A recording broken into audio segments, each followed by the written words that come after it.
자, 안녕하십니까. 이슈맨의 주식 뉴스 공장 한 주간을 정리를 하고 그 다음에 다음 주에 우리가 체크해야 될 사항 어떤 주간 브리핑을 시작을 하도록 하겠습니다. 날씨가 좀 많이 더우시죠? 조금만 더 잘 참으시면 일주일 뒤면 말복인가요? 말복 지나고 입추되면 우리 예전에 우리 선인들 보면 뭐 입춘, 입추 그다음에 뭐 중복, 중복, 말복 이런 거 지나면 어떻게 그렇게 예전에 그 과학 기술로 이런 걸 정확하게 만들었는지 딱 아침 공기가 딱 틀려지는 것 같아요. 입추나 입추 때 보면 이 전환 포인트가 얼마 지나지 않으면 싹 바뀌던데. 자, 말복이 얼마 남지 않았습니다. 말복만 잘 견디시면 이제 더 선선한 가을 날씨가 여러분들 기다리니까 여러분들 기대하시기도 조금만 잘 참으시라는 얘기를 좀 드리면서 한 주간의 어떤 정리를 한번 시작을 하도록 하겠습니다. 자, 이번 주 물론 지난주도 마찬가지 7월 말부터 조금 뭡니까 시장이 재밌는 시장은 아니에요. 항상 재미있을 수는 없죠. 6개월, 7개월, 거의 7개월 동안 코스피 쪽 상승 부분들이 좀 컸습니다.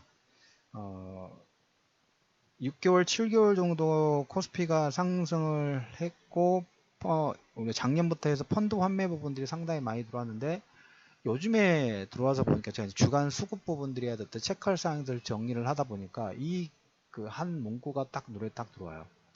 국내 주식형 펀드 주간 흐름으로 2주 연속 국내 주식형 펀드로 자금이 매일 한 1000억 정도 들어오고 유출은 1100억 정도 그거 한 900억 정도 나가고 그래서 주간으로 한 700억 정도 2주 연속으로 지금 들어오고 있답니다.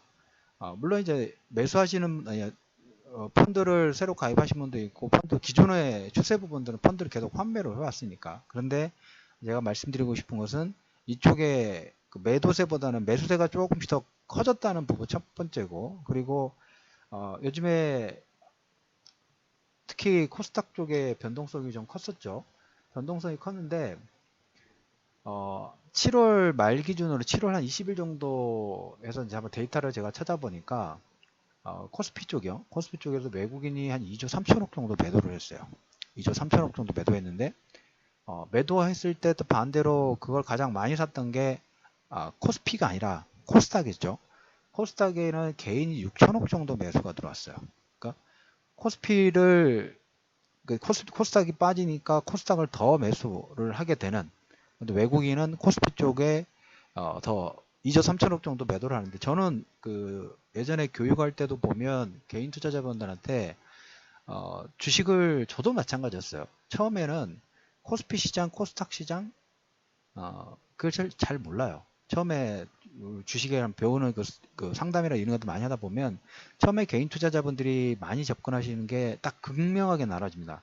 아이처음부터 시가총액 상위 종목 그거밖에 모르니까 그 많이 들어봤지 않습니까? 뭐 현대건설, 삼성전자 는 들어봤으니까 그걸로 시작하시는 분들이 있는 반면에 그 다음에 조금 지나면 뭐 어떻게 되냐면 저가주를 매매를 하기 시작을 합니다. 왜? 금액은 얼마 아닌데 저가주가 변동성이 좋잖아요. 위아래 탄력 부분에서 뭐 10%, 15%는 쉽게 나오니까 그 맛을 한번 맛들이면 저가주를 쉽게 벗어나지 못해요. 벗어나는 계기를 만들어주는 것은 그쪽이죠. 그 저가주가 한 번씩 변동성이 클 때가 있어요. 특히 그 연말 보고서, 연간 보고서 그 회계 보고 부분들을 할 때 변동성이 크게 나오는데 그 맛을 상장 폐지가 아니면 거래 정지를 몇 번 정도 경험을 하게 되면 다시 이제 조금씩 업그레이드가 되는데 외국인들은 지금 코스피 쪽, 그러니까 코스피 시장하고 코스닥 시장의 어떤 성격 부분들을 한다고 하면 저는 이렇게 회의, 교육 시간에 이런 얘기를 드립니다. 코스피는 부모님이다. 우리가 가족을 잃었을 때 보면 어머님, 아버님이 코스피고 그 다음에 코스닥은 그 자녀들이다. 그래서 전체 시장의 분위기 부분들 자녀들이 아무리 뭐 기분이 좋을 수도 있고 잘 때로는 성장할 수도 있지만 부모님의 기분이 아니면 어떤 분위기 자체가 좋지 않으면 전체 집안 자체의 분위기가 뭡니까 약간 뭐 쌩한 그런 부분들이 좀 들 수 있죠. 그래서 한 7월 말부터 해서 우리 코스닥 시장, 코스피 시장의 어떤 흐름 부분들 보면 개인 투자자들은 그 뭡니까 코스닥은 자녀들은 열심히 지금 뭔가를 매수를 하고 있기는 합니다. 6천억 정도 매수면 상당히 집중적으로 많이 들어왔어요. 근데 외국인들은 코스닥이 아니라 코스피 쪽에서는 일단 2조 3천억 정도 매도 부분들을 진행해 왔다. 라는 코멘트. 그러면 이제 우리가 여기서 고민을, 아니, 생각을 한번 해볼 수 있죠. 자, 개인 투자자들의 자금은 지금 펀드 환매로 인해서 직접 투자도 일단 첫 번째 특징이 많이 들어오고, 두 번째, 개인 투자자들이 직접 투자뿐만 아니라 펀드 쪽에 자금도 들어오는 모습이 지금 체크가 좀 되고 있죠. 그래서 개인들의 투자 성향 부분들은 상당히 지금 왕성하게 지금 진행이 되고 있는데, 외국인들은 잠깐 뭡니까? 이렇게 이제까지 한 6개월, 7개월 동안 달려왔어요. 그 전에는 개인 투자자들이 코스피라든지 이런 걸 전혀 관심을 두지 않다가 외국인들은 집중적인 매수 부분들을 하면서 집중적으로 계속적으로 매수가 들어오면서 지수 2000선 이하에서 2400포인트까지의 상승 부분들을 만들어 놨고, 그 사이에 개인 투자자들은 펀드 환매는 일단 기본적으로 자금 규모가 있다 보니까 코스피 쪽 대형주 매도가 많죠. 즉 외국인들이 코스피 시장을 2000에서 2400 동안 반등을 시킬 때 개인 투자자들의 코스피 대형주 물량 부분들은 펀드를 환매를 하면서 많이 계속적으로 차익 실현 아니면 물량을 현금화 시켰던 그런 과정 중입니다. 과정 중이었고, 그 사이에 이제 최근 코스닥의 매수 부분들이 더 집중적으로 들어오는데, 제가 말씀드리고 싶은 것은 코스피 시장, 너무 어차피 과정이라고 말씀드리고 있기는 합니다. 뭐 3000이라도 2000선 후반을 가기 위해서는 이 과정이 필요한 구간이기 때문에 그 정고점 넘어서 신고가를 넘어가려면 또 다른 성장 동력 부분들이 좀 필요하죠. 6개월, 7개월 동안 달렸어요. 그러면 가격 조정, 기강 조정 부분들이 조금 필요한 지수상으로 그런 구간이다. 그러면 코스닥도 너무 개인 투자자들이 집중한다고 해서 위에 코스피 시장 자체가 약간 뭡니까? 단기 조정 부분들을 지금 진행을 하고 있고, 박스권 파동이라고 제가 2, 3주부터 계속 말씀을 좀 드렸죠. 그 박스권 파동이 계속 유지가 되고 있습니다. 자, 그러면 이제 우리가 분석을 해봐야 될 부분이 뭐냐면, 왜 이 코스피의 박스권 파동 부분이 현재 어떤 내용으로 진행되고 있고, 이런 내용 부분들의 외국인들의 수급 부분들은 어떤 관점 부분들을 가지고 있는지, 이걸 우리가 한번 체크를 한번 해볼 필요가 있겠죠.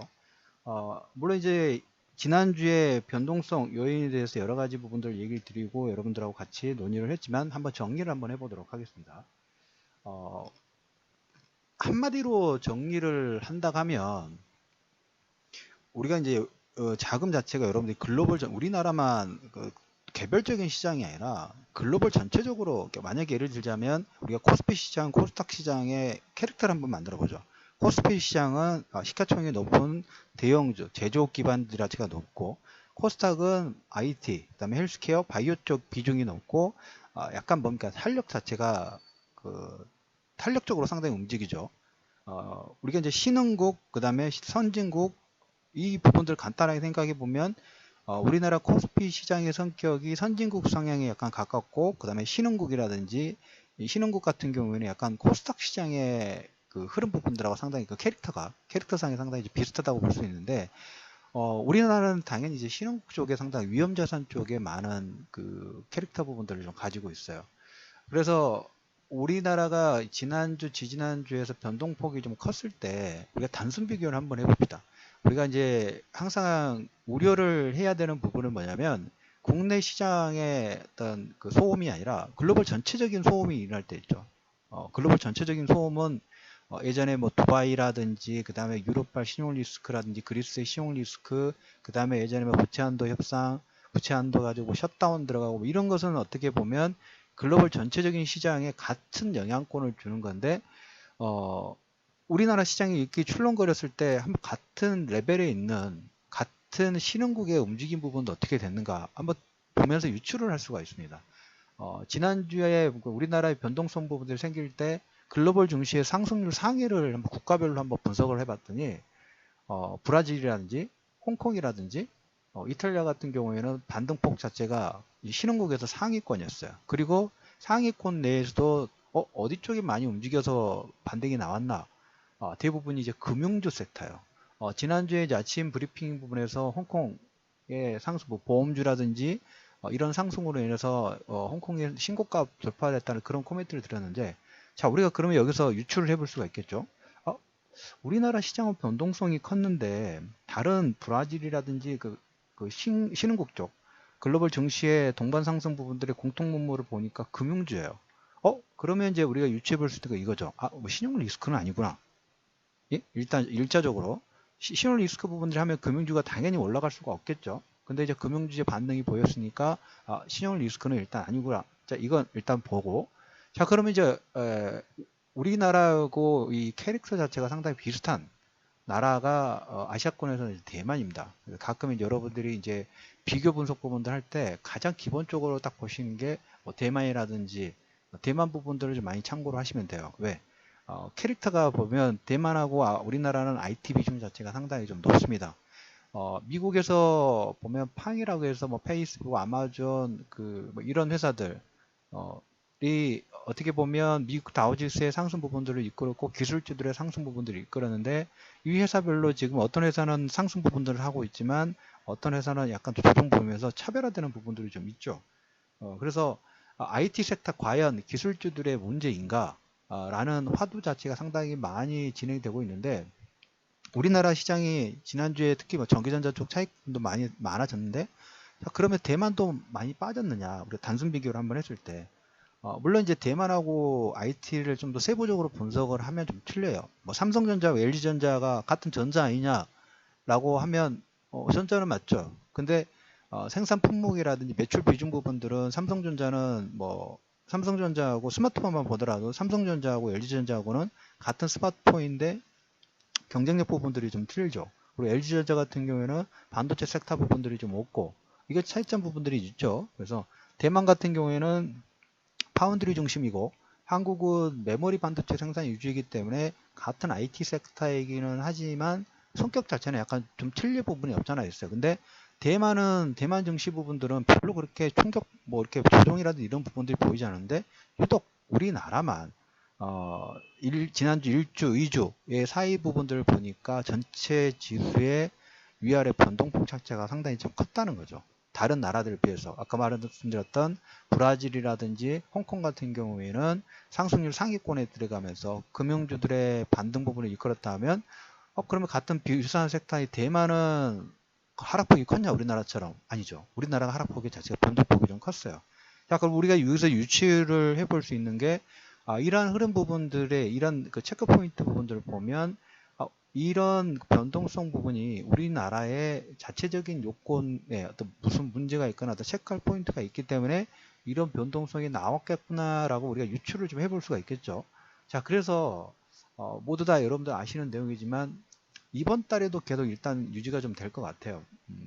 북핵 리스크, 북핵 리스크하고 이번 주에 변동성을 이끌었던 게 일단 첫 번째 북핵, 그 다음에 정부 규제, 부동산 규제 관련된 부분, 그 다음에 세법 개정과 관련된 부분, 이런 내용 부분들이 또 다음 주, 이번 주죠. 이번 주 목요일에 옵션 만기일이 있다 보니까 이런 내용으로 위아래 변동폭 부분들을 계속 만들고 이제까지 지수 2000선에서 2400선까지 반등을 일으켰던 가장 중심축 회계 역할 부분들을 했던 IT 쪽에 전기전자 쪽에 외국계 증권사에서는 그 메모리 쪽 반도체 업종에 대한 하락 리포트가 계속적으로 나오고 있어요. 그리고 애플의 차기 모델이 삼성 갤럭시 노트하고 출시 일시가 거의 비슷할 걸로 지금 시장에서는 예상을 하고 있고 저도 뭐 말씀드렸던 부분 중에 하나가 아이폰 차기 모델 출시가 부품 공급 때문에 조금 지연될 가능성 근데 이번에 IR 쪽에서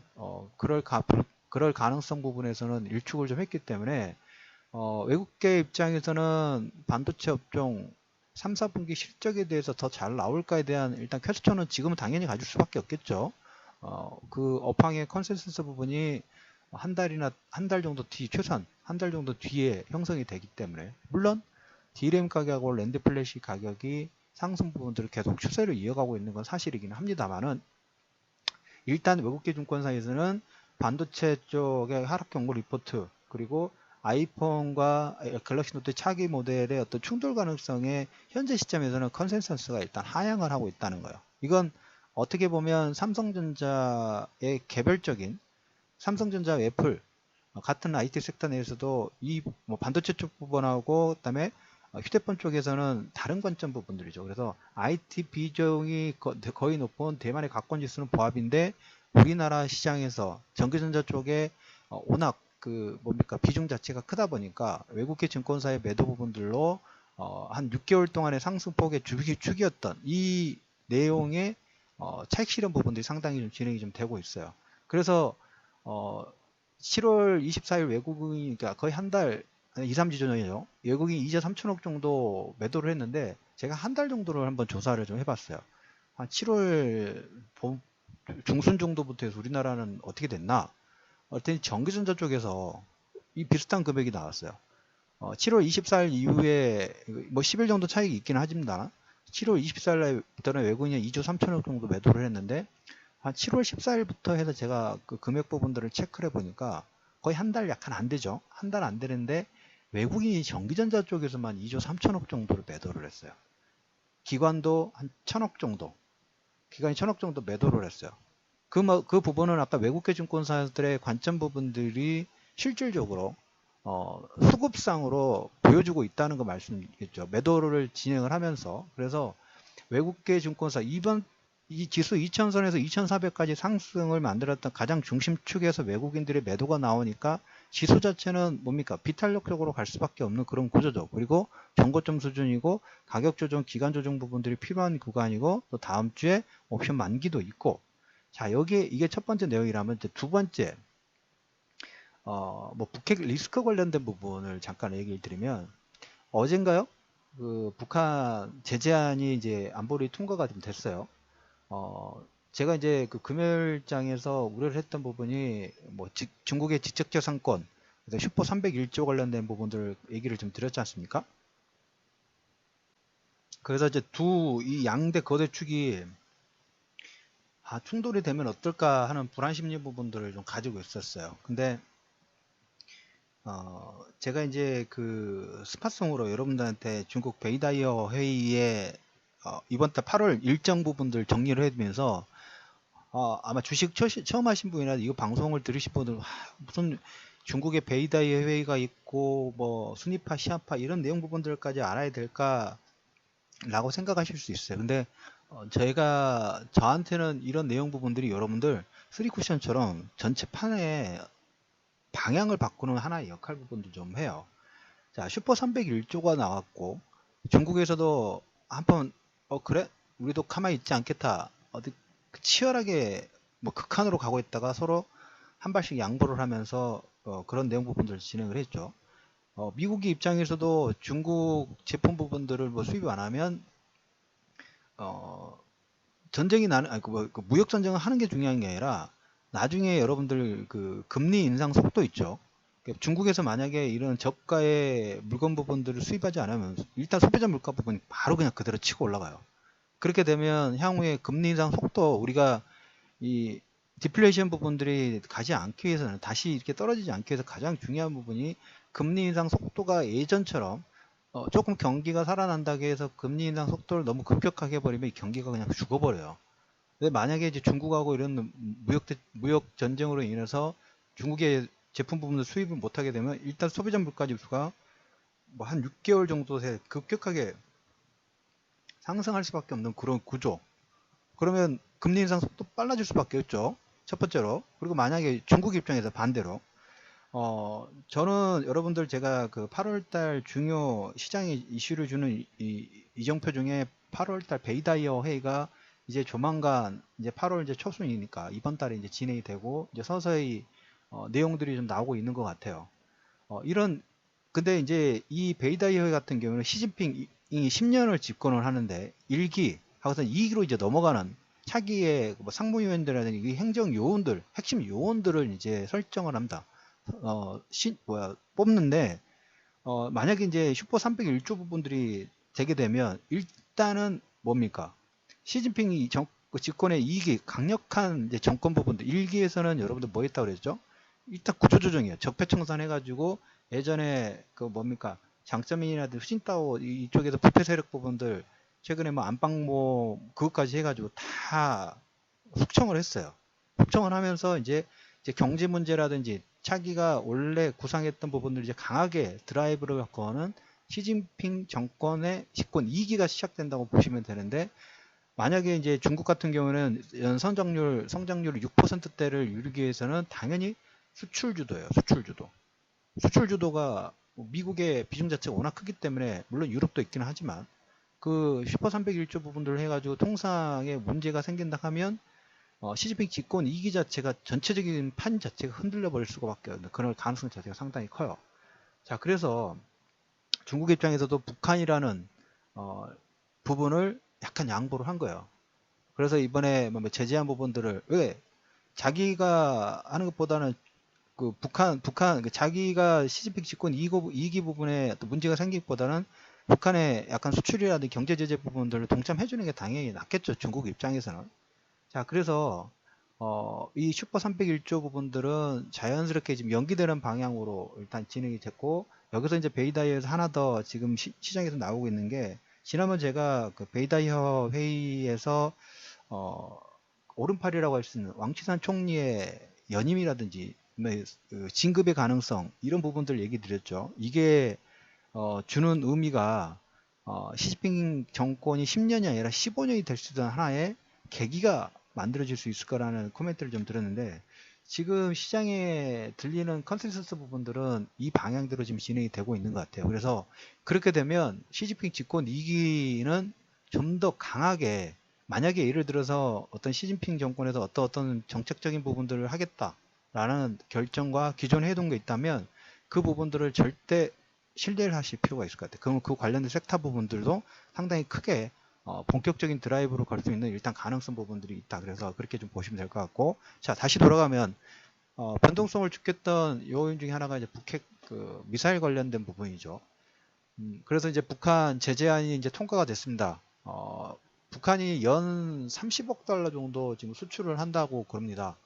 거기에서 주력 수출품이 석탄이라든지 철광석, 그다음 해산물, 특히 해외 노동자들을 그쪽에서 이제 외화벌이 쪽으로 해서 많이 하는데, 일단 미사일을 자꾸 쏘니까 돈으로 봉쇄를 하기 시작합니다. 그래서 3분의 1 정도의 차단 효과 부분들이 있는데, 북한은 이런 거에 또 쉽게 굴욕하지가 않지 않습니까? 그리고 이제 대화에 일단 제재를 해놓고 이 서로 지금 수싸움을 하고 있는 것 같아요. 북한은 미사일 쏴가지고 우리 이거 개발했으니까 너랑 나랑 너 줄 거 있어 빨리빨리 줘봐 라는 식이고, 미국 같은 경우도 보면 너희들 경제 봉쇄 딱 해놓고 그럼 얘기 좀 해볼까? 서로 이제 수싸움을 하고 있는 거죠.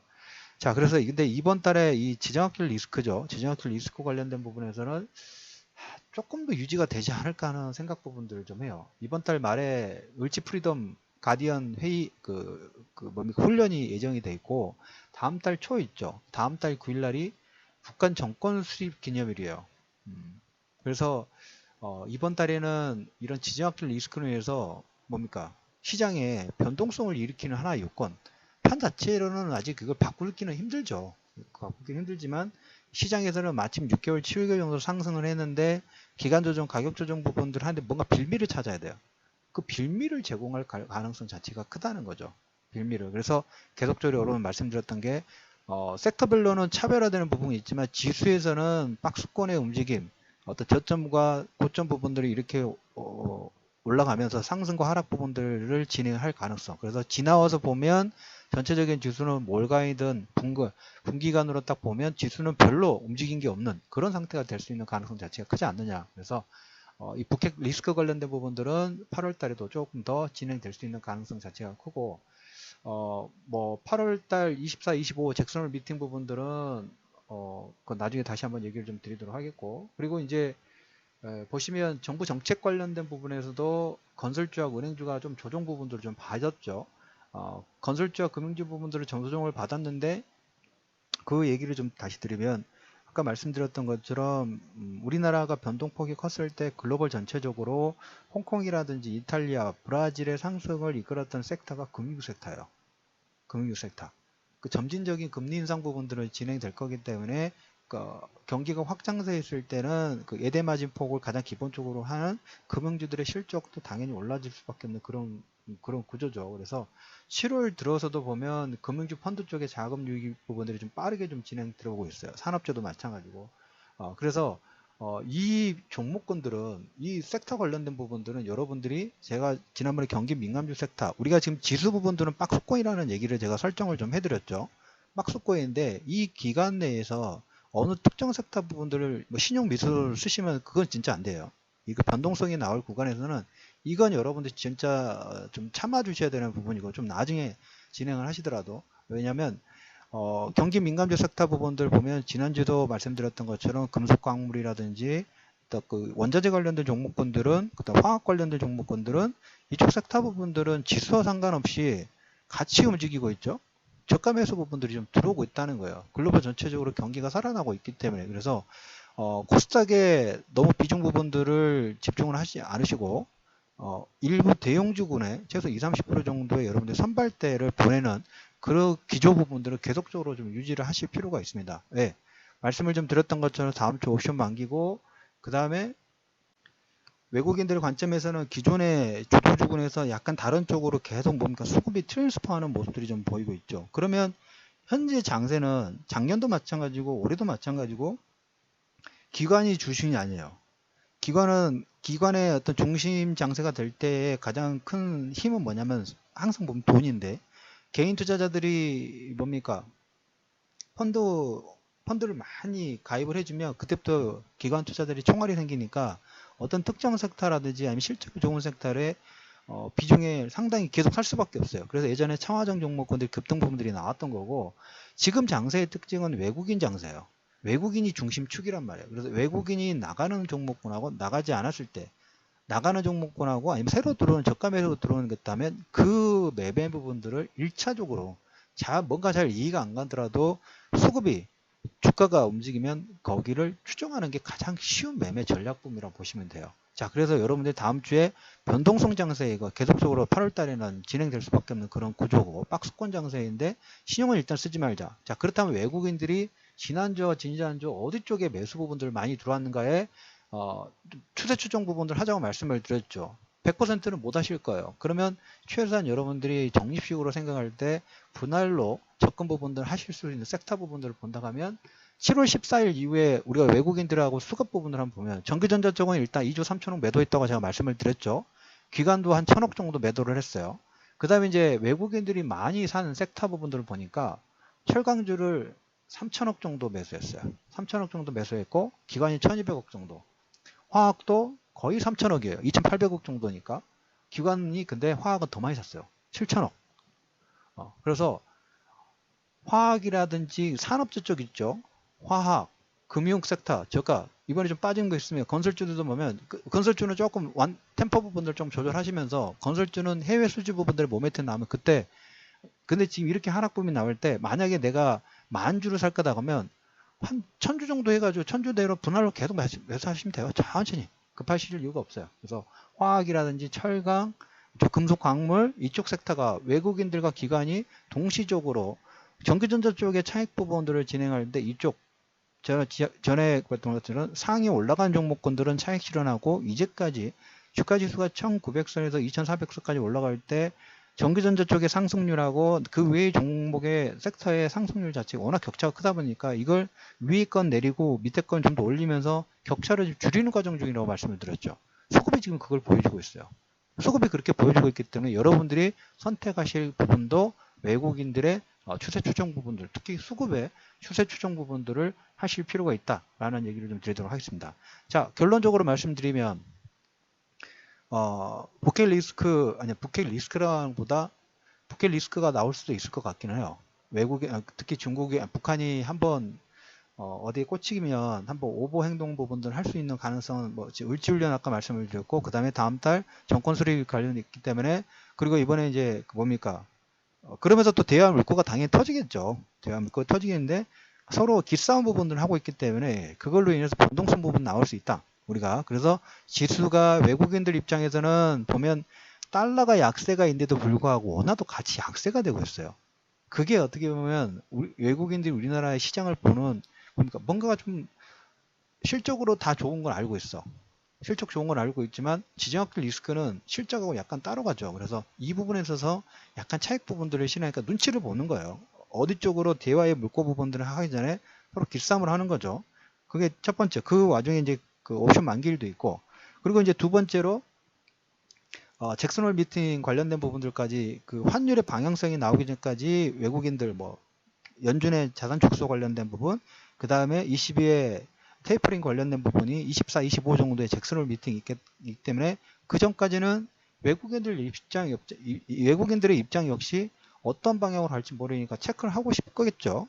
그 과정 중에 뭘까요? 아까 말씀드린 대로 수급이 움직이는 이제까지 잘 오르지 못했던 종목군들의 산업재라든지 철강제 쪽에 그 다음 금속광물 이쪽 부분들의 외국인들의 저가 매수 부분들이 진행됐다. 그래서 여러분들의 전략 부분들은 변동성이 나오더라도 이쪽 섹터 부분들을 저가에 매수할 수 있는 기회가 될 수 있는 그런 관점 부분들을 유지하실 필요가 있다라는 결론으로 말씀을 좀 드리도록 하겠습니다. 자, 한 주 마무리하는 일요일 오후장입니다. 일요일 오후입니다. 오늘 오후에도 즐겁게 편안하게 보내시고 내일 아침에 이슈맨의 주식 뉴스공장 브리핑으로 시작하도록 하겠습니다. 최근에 이제 청취자분들이 좀 많이 증가가 되셨습니다. 클릭수도 많이 좋아지고 특히 이제 클릭수가 많이 증가를 하셨어요. 그래서 여러분들 그 방송 부분들에서 여러분들이 좋아요 버튼하고 그 다음에 구독하기 버튼이 많은 힘이 좀 될 수 있으니까 많은 공유하고 클릭 부탁드리면서 편안한 오후 보내시고요. 오늘도 주말 오니까 음악 한 곡을 들리면서 마무리하도록 하겠습니다. 자, 편안한 저녁 보내십시오.